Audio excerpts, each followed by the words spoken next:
What's up, gang? Thanks for listening to the Undiplomatic Podcast, or watching it, the show with undiplomatic takes about the foreign policy scene. I'm your host, Van Jackson, and today's our first foray into doing like film and television, total experiment, and we're going to go deep on a movie that was big for me growing up. I've probably seen it 1,000 times. I'm not kidding.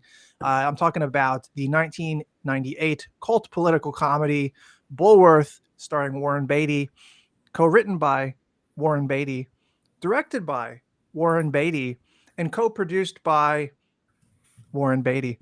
And my guests today are the perfect people to share insights about this movie and what it says about us then and now.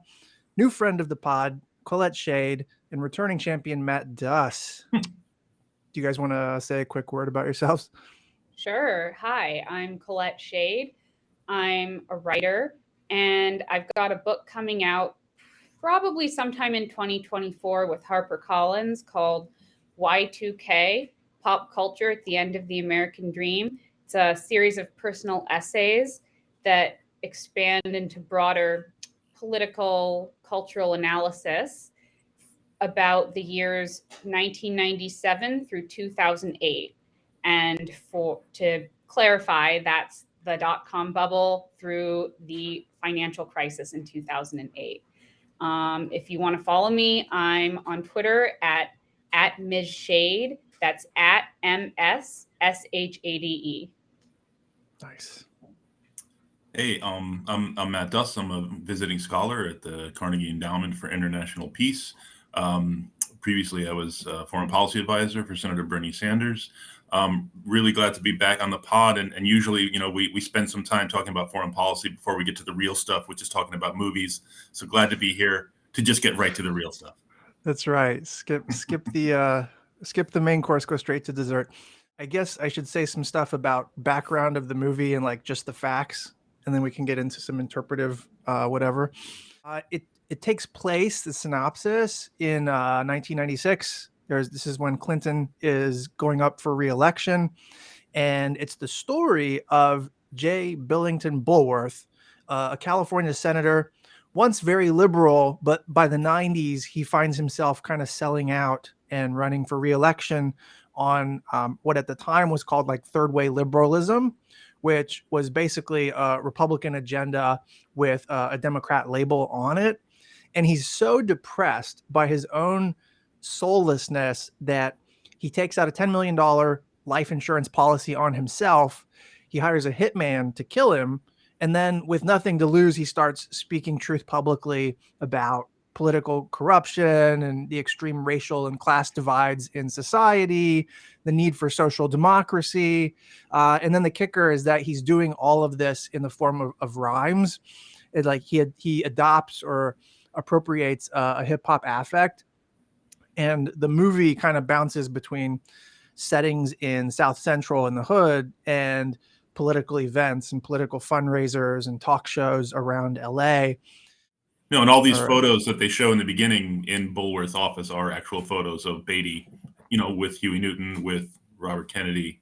I don't think I realized that was really Beatty, but that makes sense. I mean, Beatty was a huge Democratic Party guy who, it's funny because just before this, my husband and I watched Reds, which was a movie he also starred in. I believe he also directed and did all this other stuff with, but it's basically about this communist journalist during the Russian Revolution who goes with his partner to Russia to cover the revolution. And, it's about John Reed. I never, John Reed, it's about John Reed. I never watched it actually, but I know the John Reed story. Yeah, Yep. Honestly, it's amazing. And really, I highly recommend it. It's a huge project. I mean, it's got so many people in it, like Bulworth. But yes, well, and it's John Reed, and then you've got Diane Keaton as the name's escaping me, but Louise Bryant. Yes, thank you, Louise Bryant, and then you have also a co-starring role of Eugene O'Neill as played by Jack Nicholson, which is I think one of the best roles in the movie. Yeah. No, All right, I need to see it's a this. great, grand sweeping. In the old VHS days, it was 2 tapes. So Yeah, that's exactly. Super, super Whoa. long. You epic. don't feel like you're watching something super, super long because it's just scintillating. Yeah. Yeah, he was Warren Beatty was persona non grata in my proto MAGA household. For what if you've seen Reds for obvious reasons, but that all those thematics reemerged in Bulworth on steroids. And that was awesome. And that, that predated The Wire, because The Wire, I think, Yeah. came out in 99 or 2000. Mhm. So Yeah, no, that's very well said. That's a great link right there, because that's really what it is. I mean, I think this movie, I mean, Halle Berry was a star, but this movie really broke made through with this in a bigger way. Cheadle, I would say, really broke through a few years before this in A Devil in a Blue Dress, if you've ever seen which that. I really want to see it. It's funny. Yeah. I think I was Googling Don Cheadle Yeah. filmography, and I was like, oh, I've never seen or read Devil in a Blue Dress, and I'm like, I really need to see Yeah, it. it's great. I mean, it answers the question, how many people can actually steal a movie from Denzel Washington? The answer is one. The one. It is one person. It is Don Cheadle. He's pretty special. I knew him from Colors. He played a Crip gang Right. leader in the 80s, and Right. like that No, I was think a that was big one of his shock too. first. Yeah. Yeah, yeah. So you would think like, okay, he's the way he's playing a gangster in Bulworth, like maybe he's being typecast, but Devil in a Blue Dress is like totally he's a orthogonal to all that. Yeah. Yeah, Private Eye. Oh, and I just wanted to say, like, the thing that I liked about Halle Berry in this movie is just, I mean, I love the femme fatale character in general as a type in films. And I just think that, like, it was such a cool update how she's this femme fatale, but she's like this radical Black woman, but she's really, she's really on the take for this assassin, but she's playing this seductive, radical Black woman, which is like the fantasy of Bulworth, which I thought was kind of interesting. Yes, it plays totally because his own political consciousness clearly started in the civil rights movement, and he's seeing like his politics forms around Black activism, Black radicalism, and she is some kind of not ode to that, but she's like bringing that back out. It's like the most attractive thing for somebody like him. Exactly. Right. Yeah. She's not just, your typical femme fatale will appeal to a kind of down and out hero by, reminding him of being young or whatever. And she is doing that, but it's with a twist. It's with this political twist. Right. But I think she also, what's interesting is like part of the character of Bulworth is that he sort of imputes a very special kind of authenticity to Black culture that he wants to use to redeem himself, which in its way is a kind of prejudice. It's like redeeming yourself is your own job. It's not the job of of others or Black people or anyone else. So really, I mean, this moment, the movie captures a moment when not only this political critique was starting to break through, but hip hop was breaking through, right? Oh, yeah. What came out in 1998, The Miseducation of Lauryn Hill, which dominated biggest fucking album ever. I mean, I think that album, the following year, it won like an armful of awards, and really signified, hip hop is the music that and then prior to that, you had like you had the deaths both within months of each other of Biggie and Tupac. You had like sort of from that sort of post that dovetailing with that, you had the bling era where you had like the rise of Southern hip hop, you had Young Money, and you had the actual song Bling Bling. By the way, there's a really funny the Fader oral history of that song that I read for one of the essays in my book, so I'd recommend that.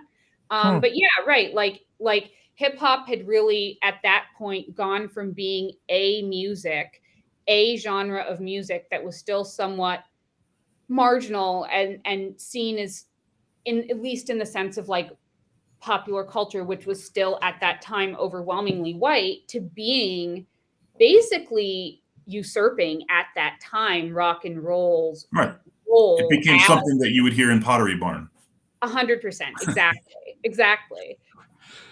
I feel some type of way about all this because, like, I'm clearly like I'm this all this stuff made me in a sense. Like, I have no identity outside of it, but at the same time, like the period, like once the bling bling stuff started and Puff Daddy and the shiny suits and shit, that Yeah. was the neoliberalization of hip hop. And so it's Oh, like it used to be 100%. this subaltern truth telling medium, and then it starts going in this like greed is good kind of.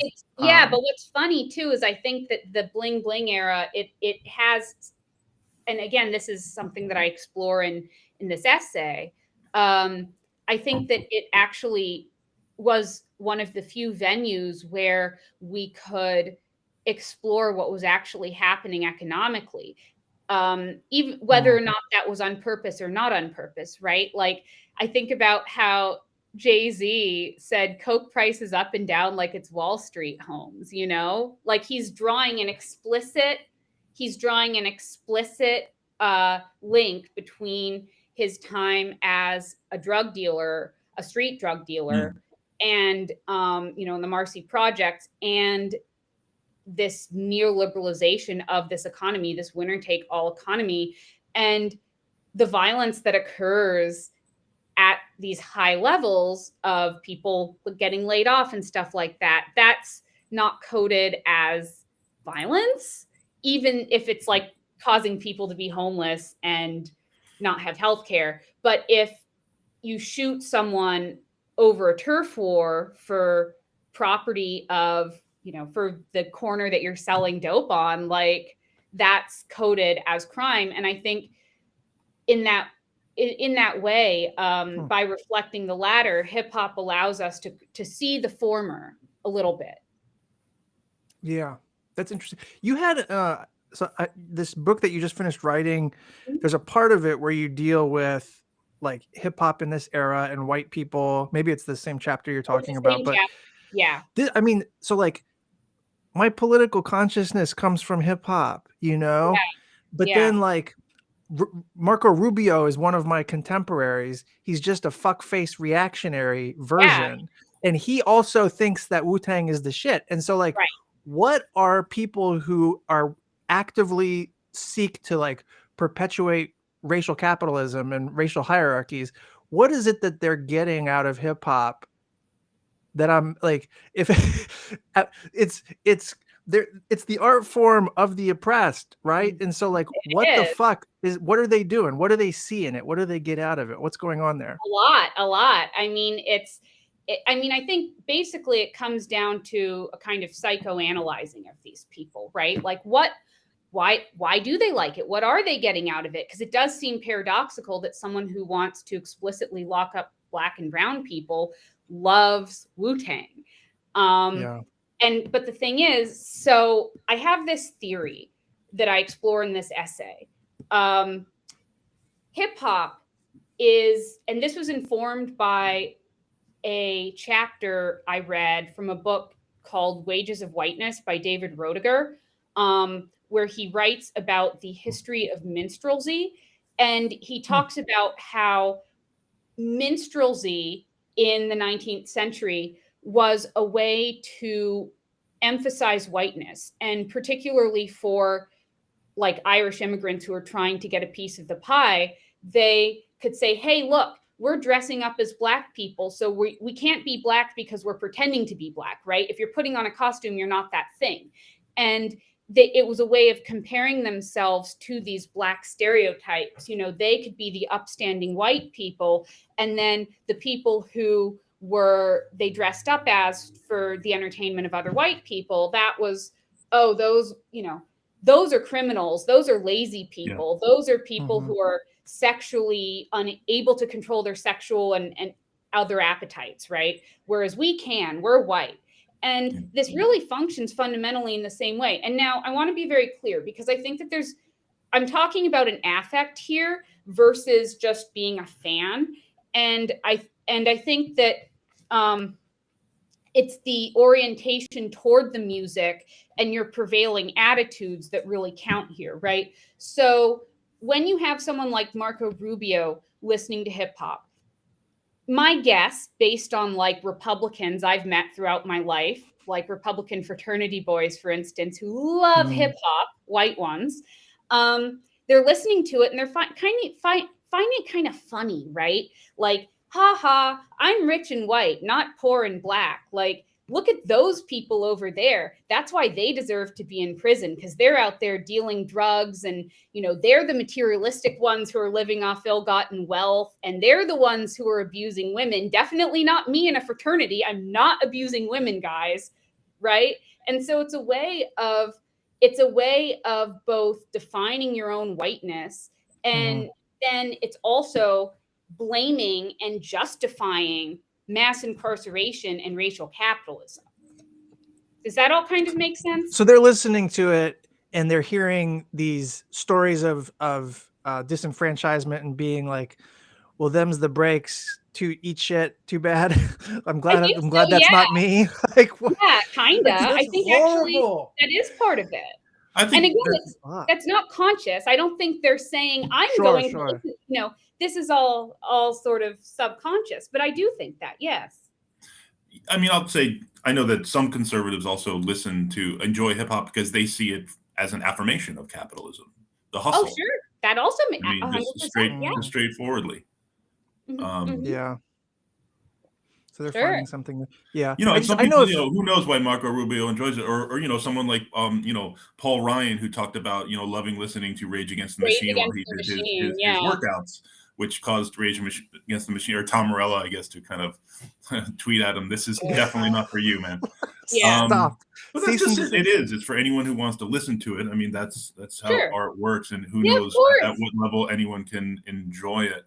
But I do think it's a very valid question of what do they think when they're hearing this stuff. Yeah, no, and I think, and again, like, I'm skeptical of any kind of cultural analysis that's about sort of punishing people or saying, oh, you're being a bad white person, you're not a good ally because you're listening to hip hop wrong. I can't read people's minds. I just think it's interesting to kind of theorize these things, because it is weird when somebody is like, oh yeah, I love hip hop, and also I think you should be in jail for 20 years for dealing drugs to survive, and also you shouldn't get health care.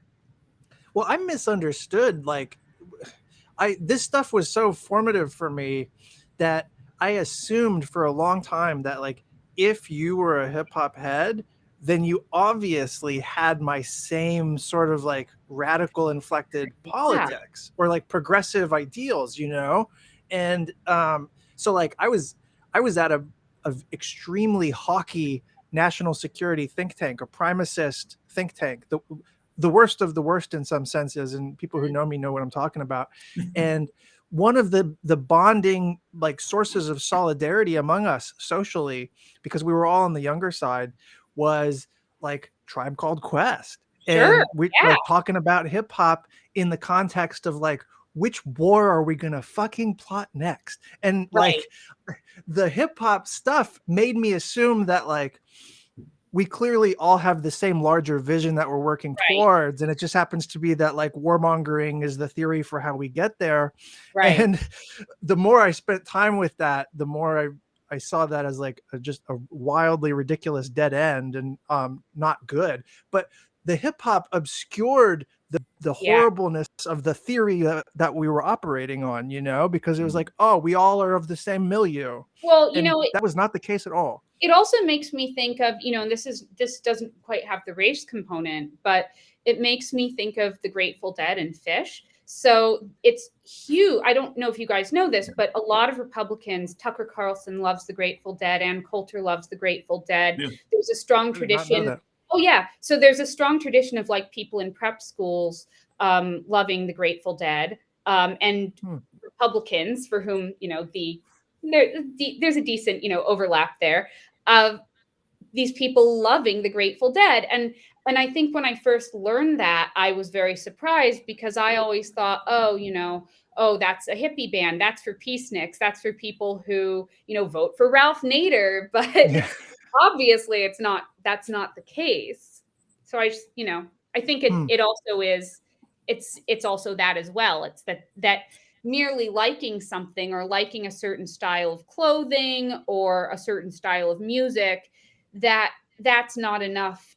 That's not politics, right? Right. I mean, people just listen to it at whatever level they get into the culture, they Right. get into the sound. You'll have, a lot of who will get into punk rock, right? Exactly. Yeah. Are they Henry hearing? Rollins, I mean, yeah. yeah, or even Southern rock from the '70s, which was I think white people hip hop.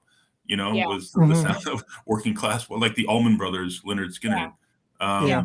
Yeah, but Leonard and Skinner stuff. was pro-Confederate, so weren't Well, I they? mean, they became that. They Yeah. definitely did become that. I'm certainly not going to defend the Confederate iconography that they use, no question. Or the song where they talk about how great the governor was who prevented school integration. Yeah, satirical. Sweet Home Alabama. Again, not That here to is the defend. Southern working class, though. I mean, that is the prevailing right. working The class Southern working attitude in the class, South. and Yeah, certainly among whites. racism is present. There's no question. Yeah, again, I'm not defending the messaging of Leonard Skinner. I'm just saying, like, in terms of like an underclass understanding Sure. the white working class in the South, that carried those messages. I'm going Right. to edit this so that you are endorsing Leonard Skinner's lyrics. So that was a big digression on the music, but that was not a trivial part of the movie or of the 90s. So that was actually really good. When we were prepping for this episode, I did not think to prepare for the question of like, what does this movie get right? And there are a few ways to answer that. Like, is the story good, or is like the story plausible, right? Does it represent life in the hood well or correctly? Does it represent our political system well or correctly? So like, how would you guys answer that? Story, fidelity to story, the hood representation, political representation. So when you say story, do you mean, I think that's always a tricky question because, like, if you have a madcap comedy or a screwball comedy, which is basically what this is, that's going to operate under a very different logic than a realist comedy, or science fiction or fantasy or any, there are so many small subgenres of sort of story. Is this believable? Do you think this could happen in real life, I guess? Or is it fantastical? I mean, I think it's fantastical, but I also think it's fantastical that like Katharine Hepburn would have a pet leopard or jaguar or whatever she had. Yeah. That's my plan.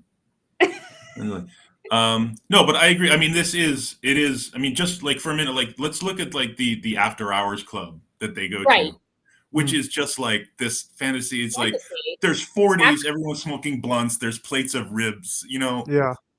I mean, yeah, it's like what it is that's a fantasy cooked up by like a white person who's imagining this cool underground hood black world that they, they're like, oh, I bet it's like this.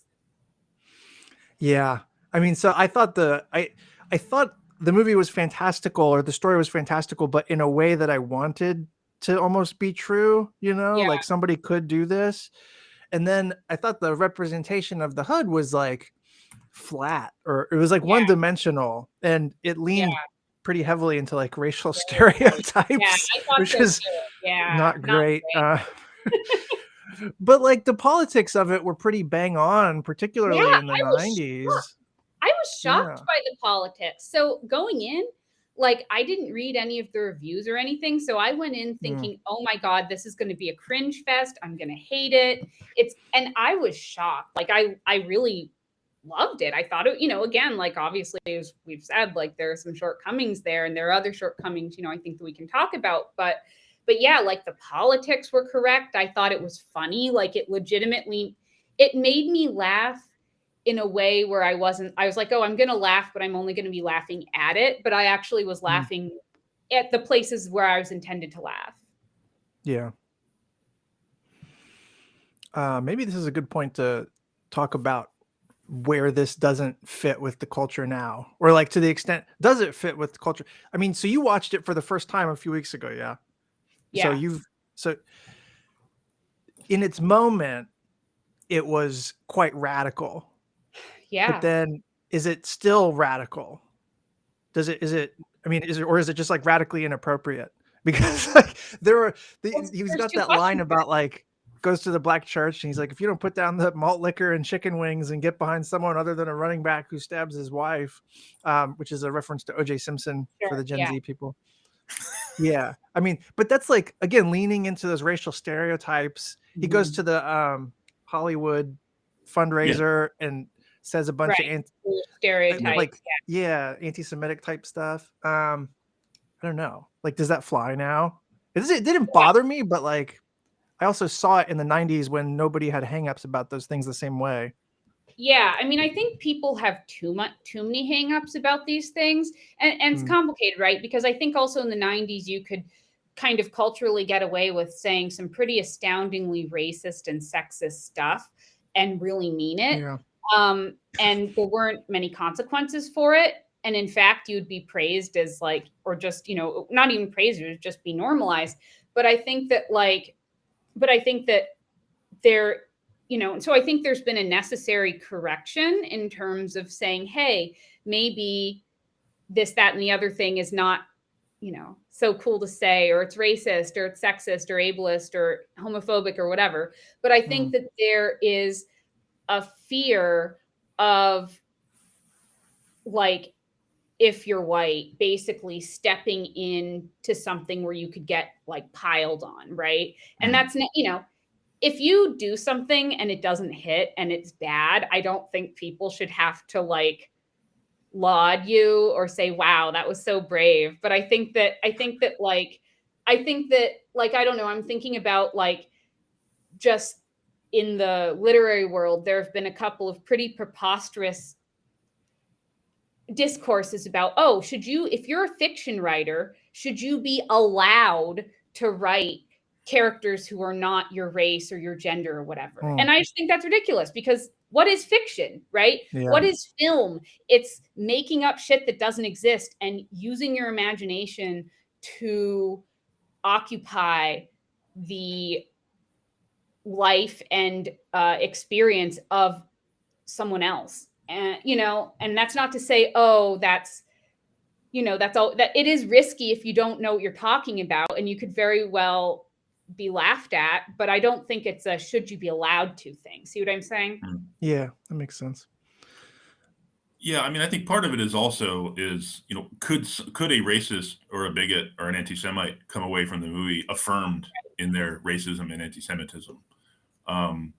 Yeah, do you think so? And that's, I think Very it's good tough. question. But again, for a committed bigot, right, everything proves the case. And again, this is what Chappelle dealt with in his crisis when he abandoned his extremely profitable and, in my view, brilliant program in the early 2000s. Was like, it just hit him. He's like, wow, a racist could see these jokes and just be like, yep, it's funny because it's true. No, and in many cases, again, it's like, I can't tell you how many white fraternity boys I've heard yucking it up over Chappelle in ways that I find a little bit suspicious. Right. Yeah, that's a good point. Again, a cultural reference, Chappelle show, when I was in the military, I was enlisted. So we were like, it was a vulgar place, let's just say. And Chappelle show was one of those focal points, along with like 50 Cent and the G music and the misogyny and the vulgarity of it all was something we kind of bonded over and relished in a certain way. And looking back, I think I was processing this stuff differently than them, but it was the same cultural objects, and like that fucks with you. I don't know. It's like imperialists who love Star Wars. It's like we're seeing the same story, right? Well, no, but that's great. That goes back to the Rubio loving hip hop thing. Yeah, right? exactly. It's just seeing it at that level. One can experience any form of art at that level if they choose to, and like, that's fine. Yeah. Yeah. There was a New Yorker article at the time that this came out that Matt found in the background research, and it's by Henry Louis Gates, which professor, very celebrated professor. Like a lot of people know him from the Obama days because he had that sit down with the white cop who arrested him or something at his house. Yeah. Yes. And they had a blue moon together. The beer summit. The beer summit. Yeah, Obama fake brokered peace. And but so in 98 or 99 or whatever, he writes this thing in the New Yorker about the Bulworth article. Really interesting about the backstory of how this movie got made. Matt, did you like want to reportage this or? Sure. No, it is a great story. He had, he was going to make Dick Tracy, which is not Warren a great Beatty. movie. Coming after the success of Batman, everyone was in, the Michael Keaton, Tim Burton Batman in 89, there was a big interest in Hollywood of kind of like, reviving all these properties. And for some ungodly reason, Warren Beatty decided that kids would be into Dick Tracy, which like, what? I liked it. For what it's worth, I liked it as a kid, but like it was not good by any means. Yeah, I mean, I was like a nerd about some of this stuff, and I barely knew about who Dick Tracy was. I will say it is interesting to watch, all done in primary colors. It's got Madonna in it, in like I know Madonna the plays height of her powers. I mean, Malone. It's got Al Pacino just absolutely devouring the scenery and everything as he does. But anyway, 20th Century Fox pulled out of the movie after having committed to it, and basically, as Beatty explains to Gates in the article, he basically threatened. He said, basically, I won't sue you, which I can do, if you finance this other project I have in mind. So that's how he got Murdoch to finance Bulworth. And the caveat up front was that he would have complete creative control, and they didn't know what he was going to do with that. So he like exploited that to do this. Because you can't imagine Fox or Rupert Murdoch or something like signing off on declaring socialism essential in a like mainstream movie. Yeah. Yeah. It's pretty fucking wild. That's wild. Thank you for that. On a side note, I found out that it's a long story how, but the Raucous Records, which was the indie hip hop label that launched Black Star and Talib Kweli, like socially conscious hip hop, that record label was financed by Rupert Murdoch's kid, who was financing it almost as a kind of rebellion against his dad. So it's this guerrilla warfare kind of dialectic thing happening. Total side note, but funny. Yeah. No, that's interesting.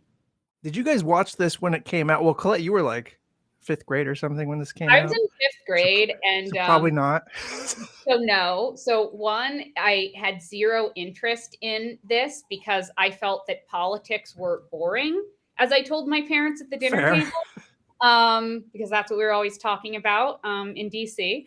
And I wasn't allowed to watch movies with violence, and there's definitely a little bit of violence in there, and so that's that was a no-no in my household. Yeah, I saw it in the theater when it came out. It's a pretty vulgar movie. I mean, like it's not for kids for sure. Yeah. Yeah. I mean, this movie was my introduction to politics. Like we'll talk about this later, but like the whole hip hop idiom made it the perfect vessel for high school van. So I saw it, like it was a time in my life from like 97 until I went to basic training in June 2000, where I was going to the movie every single weekend and sometimes on the weekdays to see everything that was there, even like, romantic dramas and stuff that would not be on theme for a dude in high school. It's just every single movie I was consuming it. And then this was part of it. And the hip hop stuff made it like uniquely, I don't know, amenable to my mind. In Orlando, where I grew up too, like the Ghetto Superstar song was everywhere. I remember like, yeah, you couldn't miss it on the radio and stuff. Yeah. I mean, for me, the politics of it, I remember because, I was in the middle. Short version here is that I took a very long meandering path to finish undergrad, and I was in one of my periodic sabbaticals, let's say. But I had, already earlier in my college career been, turned on as one gets turned on to Chomsky and all those kinds of arguments about, manufacturing consent and certainly was, very sympathetic to the critiques of Clintonism that this just is savage about. What we refer to as third way liberalism, and you see it here, like adopting like the family values, and we believe in a hand up, not a handout, like the end of welfare as we know it bullshit. So I remember seeing it, and again, I was not unfamiliar with these kinds of arguments, but it was striking to me. It was like, wow, is this stuff actually breaking through? Because it's in a big Hollywood movie with a big Hollywood movie star and all these other movie stars. And I think, looking back, you can argue that this really was starting to break through, right? Because I also think these arguments, people don't like to talk about it now, but this is what also eventually fed Ralph Nader's candidacy, was this exact critique. And Nader was vilified post 2000 because, people blame him for handing the election to George W. Bush. It's, Democrats always, whenever they lose, they always find someone to blame. That year it was Ralph Nader. Susan Sarandon. Susan Sarandon, which isn't to say there aren't legitimate critiques of Ralph Nader's decision to continue running. I think there are. But the thing that I remember was this critique really did start to break through around this time. Yeah, you can't miss in the movie and in Warren Beatty's own like public commentary that how deeply sour he was on Clintonism. Yeah. And the fact that like there was no alternative because the alternative was fucking Bob Dole Viagra commercials or whatever, white supremacy with Viagra, like is horrible alternative, and so Bulworth emerges in that context. Colette, you wrote about, so this book that you just finished, it's all about like Bulworth falls squarely within your time span. It does, yeah. A lot of people who listen to the show are like Gen Z, and this is not something they even lived through. Could you, I don't know if scene setting is the right phrase, but like describe what is the mind palace of this era? I mean, politically, culturally, socially. Oh, hey, this is great. And if you all don't mind, I'm going to delve into a little bit of the biographical too. But first start with the kind of broader currents.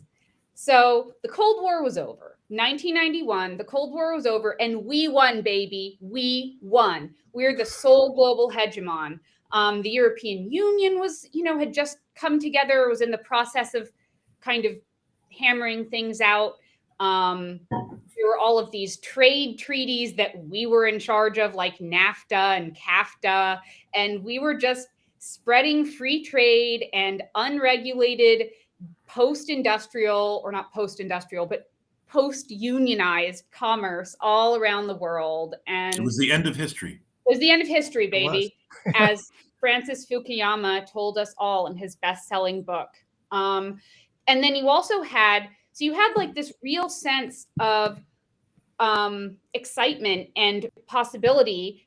And then at the same time, in 95, you had the web coming into people's houses, right? So if you're Gen Z, the internet is just part of infrastructure, right? It's like, for me, it was like, okay, you make a phone call. That's not exciting.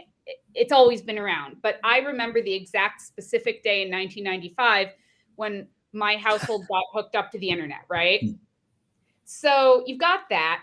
And then what starts to happen is there is this speculative boom starting in 1997 and ending in early 2000 of tech stocks. So you have, it's called the dot-com bubble. And you just have this belief that, okay, well, yeah, you had deindustrialization where you had all these like kind of decent middle-class union jobs that were cut, and particularly in like Black neighborhoods, like auto plants were closed and offshored. And so you had all these, this increasing inequality, these poor people, this increasing racial inequality, also an increase in the carceral system, just kind of cracking down on all of these people who were out of work, who didn't really have a lot else to do but sell drugs. And it was all kind of masked by this stock market bubble, which even Alan Greenspan, the Fed chairman and arch libertarian, he called it irrational exuberance. Like, you just had this total like ecstatic sugar high over the stock market. And like Wired magazine in 1997, they had a cover that said, the quote was, the long boom. We're facing 25 years of prosperity, freedom, and a better environment for the whole world. You got a problem with that? So that was I teach that issue in a course on strategy, because it projects out 25 years and it's like, well, what did they get right and wrong, you know? Yeah. Wait, that didn't happen? Well, what's funny is it's just like you said, Colette, like it was such tale of two cities, like end of history for whom, you know, there was a sugar high triumphalism driven by techno-utopianism, you know, on the one hand, and then on the other hand, in the shadow of the new techno empire, you know, minorities and disenfranchised classes, the underclasses of society, were as bad off as they'd ever been. I mean, it was the culmination of war on drugs, and it was getting bad. And the 90s was like when gangs peaked, and I just also like just remember like when this movie opened, the political environment, right? So it opens in May 98. 5 months before is when the Clinton affair scandal broke.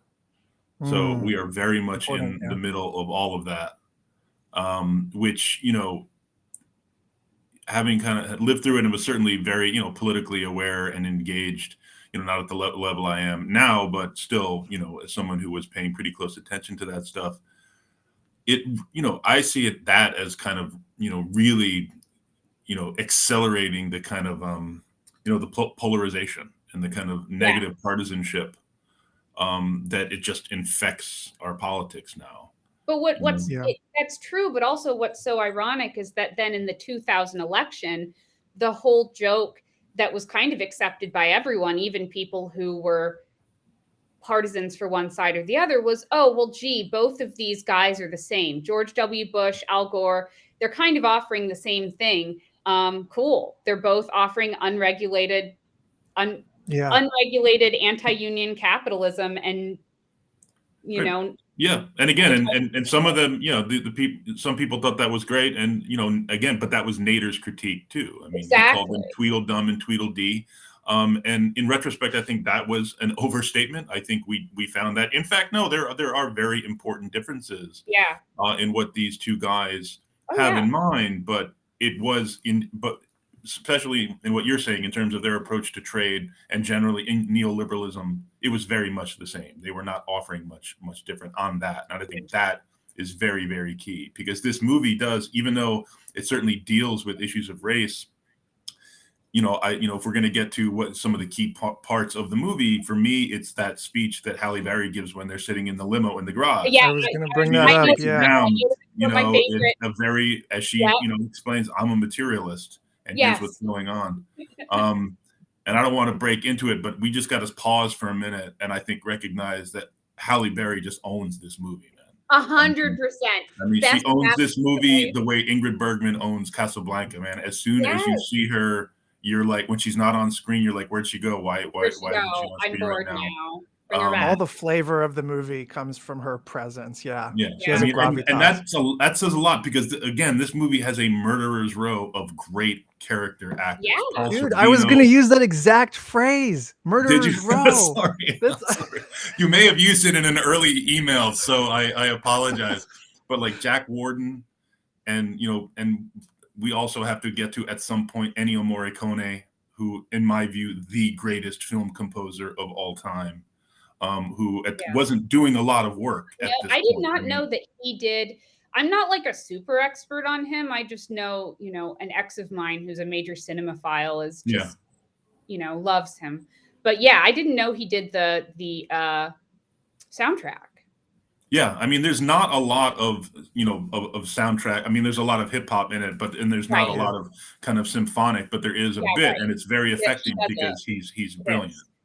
Yeah, I loved the musical overlay of this movie so much, and of course it was all anchored in the hip hop. They had like NWA songs and all that, but there were the actual Star Wars like compositions in the background, like soaring music at just the right moments. Like it hit emotional registers that really made a difference. Yeah. And that's clearly, obviously him. What else has he been involved in? Morricone? Yeah. I mean, he wrote like wah na na na na na wah wah wah. I like one of the like Good, the Bad, and the Ugly. I mean, he did all the music for all of Sergio Leone's westerns with Clint Eastwood. He did the Battle of Algiers. He did my God! the Okay, music for the Untouchables. I mean, the list is long. Oh wow! Yeah, that's amazing. Yeah, that's and he came out of serious. one of his last that he did was basically came out of mostly retirement to do the Hateful Eight for Quentin Tarantino. That's awesome. Yeah, so the movie's got A-list composer, like award nominating winning soundtrack, Halle Berry, Don Cheadle, Oliver Platt. Oh yeah, that was amazing. I was not the expecting gangster to see him there, because keep in mind, when I watched it a couple weeks ago for this podcast, I had never seen this movie before. And oh my God, Don Cheadle has a great monologue. His monologue is I would say second to Halle Berry's for like. I agree. That's right. Yeah, correctly analyzing what's going on, and linking, as not that many people were doing at the time, and certainly not on in Hollywood, linking what was happening in inner cities basically with what was happening at a structural policy macroeconomic level. Bulworth's politics. What were they? I mean, I'll say it took 25 years for us to get the memo, but yes. One thing I wanted to mention here, and I made this in my notes, is like, as I mentioned, like this was breaking through. You saw it feed not only the Nader candidacy, but also the global justice movement, the protests against the WTO, the IMF, this idea of corporate control, corruption. Anti-NAFTA, yeah. But all this stuff got big-footed by 9/11. Yes. And I think that is really important to understand. I mean, certainly it was hurt by the post-2000, the attacks on Nader, but I do remember there being still a good bit of momentum in this broader, movement that was just trying to find its feet and mount this critique of the two-party system, the corporate dominated two-party system. But that all that stuff got put aside because you needed to unite and take revenge against the terrorists.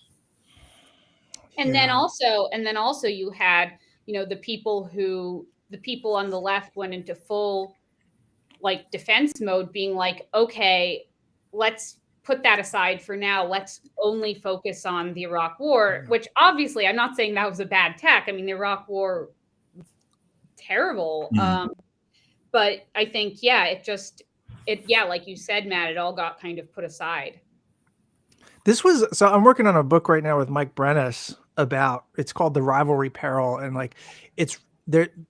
One of the things that we know as being on the left, but historians also know this if they're of the right mindset, going back to like World War I, at least, maybe much earlier, every time there's a major war, it shifts the terrain of politics in favor of reactionary politics, and it completely fucking guts any attempts to build like a political equality or economic democracy. Like it's such a subversive. And beyond Vietnam, he talks about that. And I actually quote that speech in the essay that I'm talking about, which, by the way, it's called Wild as the Taliban, which is what T.I. compared himself to.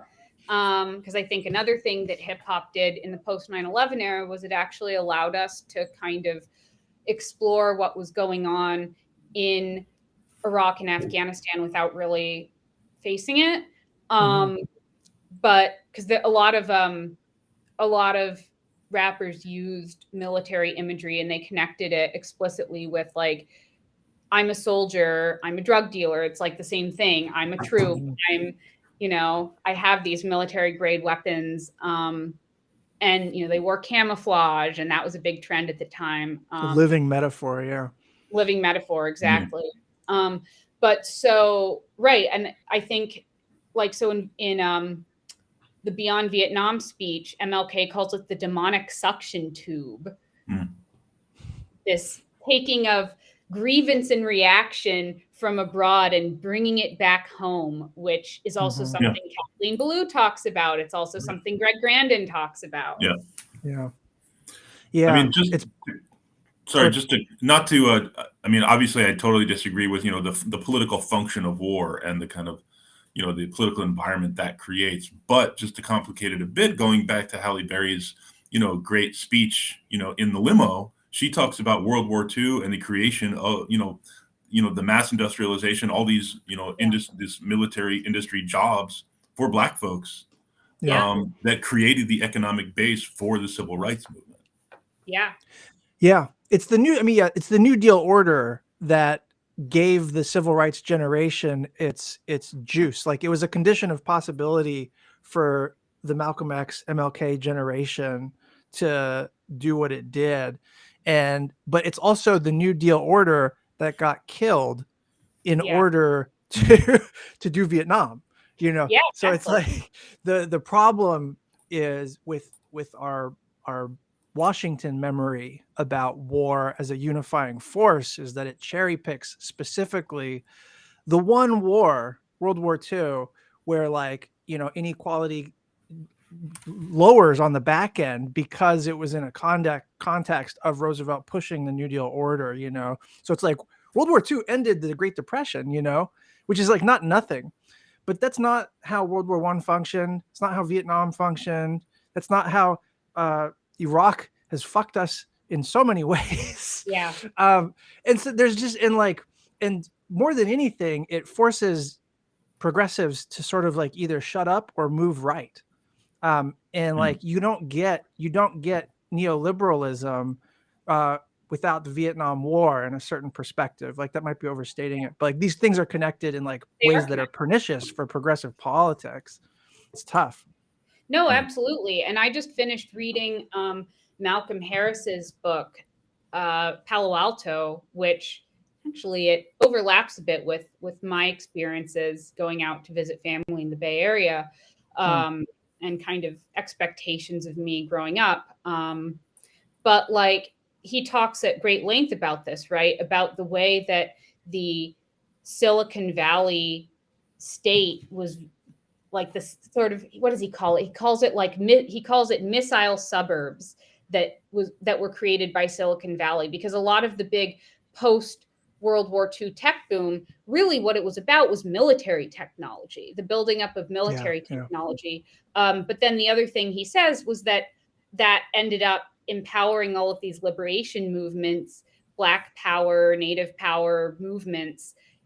Particularly, he looks at California, but obviously around the country, because they had free college. They had this sort of more comfortable springboard from which to mount their concerns. And they weren't coming from, they weren't just going about their days in abject despair and desperation. And so part of dismantling these justice movements was neoliberalism, he argues. Yeah, for sure. Whether it was an intention in the design is debatable, but the consequences, and that's Halle Berry's thing, the industrialization screwed over Black communities. Well, I think the movie struggles in a way that I think some folks still struggle now, which to kind of what is the relationship between race and class? How do you talk about things, where, what do you focus on more? How do you talk about them both in the interrelationship, in the maintenance of, the underclass and the dominance of a privileged elite? It never really answers that question, but it does kind of throw these out there as, kind of questions. Yeah, I mean, I cannot stress enough how radical that is in I mean, even now you don't see that in popular media really, but in the 90s, people were not talking like this. Right. They weren't talking about racial capitalism, not in or movies, the intersection of race and class. Right. Not in anything you'd go to the theater and watch. And nowhere I encountered, I heard plenty of talk about like diversity, but like, hey, we need to make sure, okay, let's make sure that like we have enough multiracial CEOs and female CEOs. Like I grew up like in a very like second wave, like lean in type of household regarding like gender relations, right? So Lean In did not age well. Yeah. no, it didn't. Can I make one thing that I thought was particularly hilarious in this movie? Yeah. At the beginning, when Vinny, the Black Ops research guy, shows up, like at the Senate office, and like they are sitting in his Senate office, and he hands him a suitcase full of bills in the Senate office. It's like, come on, man. Are you telling me that didn't happen when you do this worked in a for park? Not that this ever happened when I worked in the Senate. But no, I just thought that was hilarious how this sweaty, obviously, ne'er-do-well dude shows up in like his raincoat. Yeah. Well, speaking of, I was gonna ask like what you thought, like the Oliver Platt character was kind of like his chief of staff. Yeah. And I thought there was like some his sweaty obsessions and trying to counsel from a place of deference, and like I thought there was like a lot there about the staffer relationship that was true. But then he starts like sniffing coke at one point, and I'm like, wait, is that also true? And so I wanted to cross-check how close you thought the staffer representation was. I will address the first part. I like that too. I thought he really nailed that. I will say I was struck because when he walks in the very beginning, he's wearing like a re-elect Bulworth button. I mean, that doesn't happen. I mean, the kind of the the Senate and the campaign part and are oh, that's right, separate. Or at least try to keep separate. I know not many offices are probably not as strict in observing those rules as the one I worked for. But I mean, I was struck by that because, he walks in and he is just basically treating the Senate office as part of the re-election operation, talking about polls and stuff like that. But like the way his relationship with the boss was I thought really well done, because he's trying to like manage Bulworth and increasingly lose control and trying to put like the best possible face on everything. And in that great conversation they have in the after hours club, he's like, just explain this new strategy to me. He's like, he believes in his boss so much that he's like, I know there's a strategy here. I know that there's something brilliant you're going to explain. Just let me in on it. Yeah. Yeah, that's funny. What about the coke? No comment. Let's move on. Yeah. Well, was there a favorite line that people had in this movie? Like a favorite quote? I can't remember the whole thing, but like, and we already talked about this, but the Halle Berry speech in the limo, I thought that was pretty great. Yeah, that was damn good. Yeah, I also have to, when he comes out and makes the cop apologize to the kids. Yeah. And then he says, now you accept his apology. And the kid's like, F you. And he's like, that's good enough. Yeah. That little kid was like, I've been waiting for this my whole life. That was cathartic. Yeah. That exchange. Wish casting. The quote I thought was, I don't know, that hit me for some reason in a funny or profound way, was like when they were at Halle Berry's family's house, and then Bulworth which is in South Central, and he decides to go out at night and just leave. And she was like asking her parents or whatever, like, you just let him leave. And then one of the guys is like, a U.S. senator ought to be okay among his own constituents. And like, it hit me because it's logically true to me that, in a healthy democracy, a politician ought to be safe among the people he represents. But it's, in context, it's obviously not true that a rich old white guy in gangbanging ass 90s South Central is going to be okay. But that's also like, that's an indictment not of South Central. It's an indictment of like the kind of society that we have, which is very much not at peace. Like, it's laughable to us. It's a laugh line that a politician would be safe among the people. And like, how fucked up is that? I mean, like, we should be striving toward a society where politicians would be at peace with their constituents. And we're so far from that, And I mean, I think like a lot of the sort of increase in like security stuff reflects the fact that like politicians have not been doing what's good for their constituents, right? And so like I remember like my dad telling me you used to just be able to pop into any federal building whenever you felt like it in the 70s, and you certainly can't do that now. Yeah. Like he and his friends would like just wander into the Pentagon and play pranks on people in the men's bathroom. You know, you cannot do that now. And so I think like, yeah, like the fact that you know, there are all these also like, it's not totally related, but there are like these anti-protest laws of like, oh, you have to be this far away to protest, you have to get permits and all of this stuff. Yeah.